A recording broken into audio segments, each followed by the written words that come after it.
Good morning, it's James. I do hope and pray this message finds you and your loved ones peaceful, thriving, and well. I hope this year so far is blessing you abundantly. I find myself super grateful for all kinds of reasons and sometimes for no apparent reason. I think it's just because I love fresh starts. I love beginnings of things.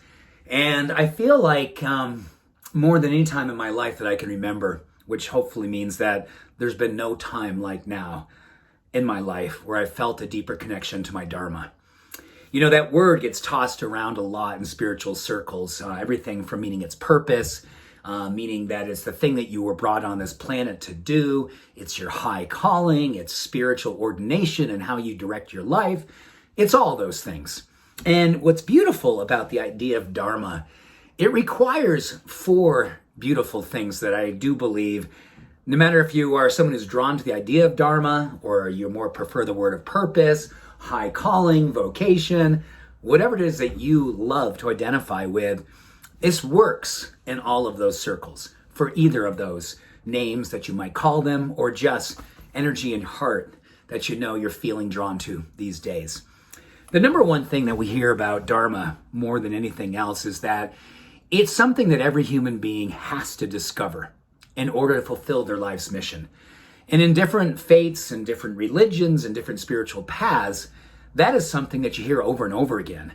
It's something that all of us are here to do. Discover what makes us come alive. Discover the calling that makes us feel this sense of purpose that's bigger than all of us, but draws you in over and over again to consider what it is your life wants to be about. Number two, Dharma or purpose or calling always asks of us to go all in. And it's really interesting because when we go all in, there's a complete surrender. Surrender often gets confused with giving up. I think surrender means more giving in. When you think of your purpose or your Dharma or your higher calling, don't you find yourself going, gosh, I just need to give myself to this. I just need to open up always and just fully allow whatever that wants to come through me, the love, the compassion, the light, that courageous conviction that I am alive to the degree that I serve. Just giving into that, a willingness versus willpower. Thirdly, I believe purpose is what it's really all about versus outcome. And I think with purpose, it's a spiritual calling. It's a soulful knowing.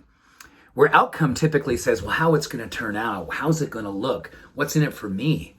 Well, that tends to be more of an ego-based extrinsic lever that we pull in like our other life, the life of civic detail, the life of just human doing. But our human being wants to be on purpose. And when we're on purpose, our soul, our spiritual light, the calling deep inside of us, the higher knowing, the direction from J with a capital J job is the thing that we give our life to. And lastly, it gives ourselves an opportunity to use each and every moment of our life as an opportunity to master moments.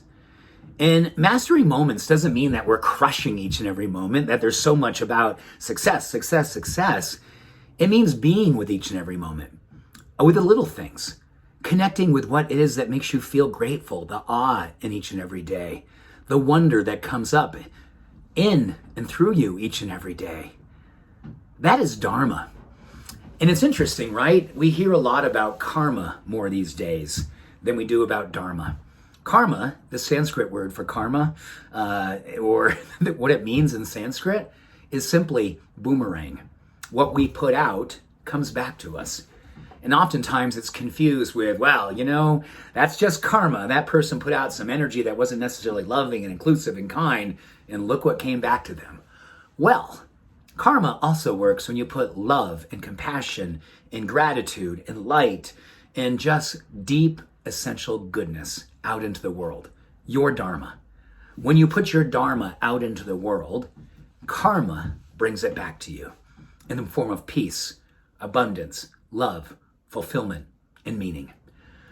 What a beautiful time to identify intrinsically with your Dharma, with your purpose, with your high calling. So with that, I wish you much love with your Dharma, creating beautiful karma, and an opportunity to live with your heart out loud. Have an awesome day. Much love and every blessing. See you soon. Bye-bye.